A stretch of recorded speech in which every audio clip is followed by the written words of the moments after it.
Good morning guys. So, nandito kami sa Tumansyo, Okinawa, sa may Tuman.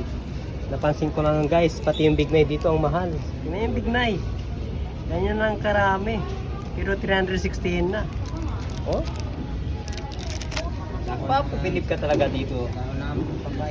Guys, oh, sili. 250. 250 yen. Isang daan na sa Pilipinas yan. O, di ba? Pero dito kayo mapapabilib din guys. Oh. Pati daw ng papaya dito binibenta. 80 yen. Oh. Kumbaga, mga 30 pesos na sa Pilipinas. Oh. Kunti yan. Oh. Pero dito kayo magtataka guys. Oh. Pati dahon ng bayabas binibenta. Diba? Oh, dahon ng bayabas to guys. 100 yen. Ibig sabihin nasa 40, nasa 37 pesos sa Pilipinas yan. So tara guys, punta tayo sa next. So tutur ko kayo dito sa may Tumansyo, sa may Tuman, Okinawa. Go guys. Ito yung mahal ng pakwan dito. Kaya itong kalaking pakwan lang 900 na yan, 900 yen. Mga nasa yan, 300 pesos. Oh, nasa 300 pesos na yan guys ha. Ganyan lang yan. Oh. Yan, isang ganito lang 1.8. Yan, 1.8 guys. So nasa yan,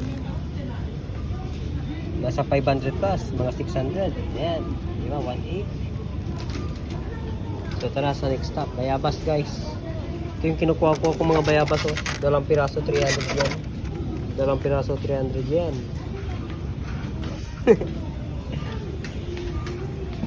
Oh, pati bayabas na maliit. Oh, bayabas na maliit. Oh. Hinog pa guys, hinog. 200 yen. So nasa 200 yen, nasa 70 pesos no? 70 pesos mega. Ito nasa 100 pesos to. 100 pesos dalawa. Saan ka pa? Kalamansi. Oh, 300 yen. 70 pesos din yan.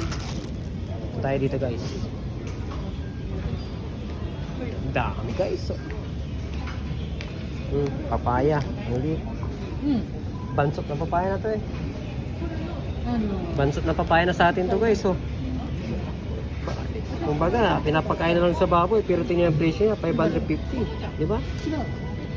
Nasa 200 peso na rin to. So, ha? Ayun o. Punta tayo dito guys sa kabila.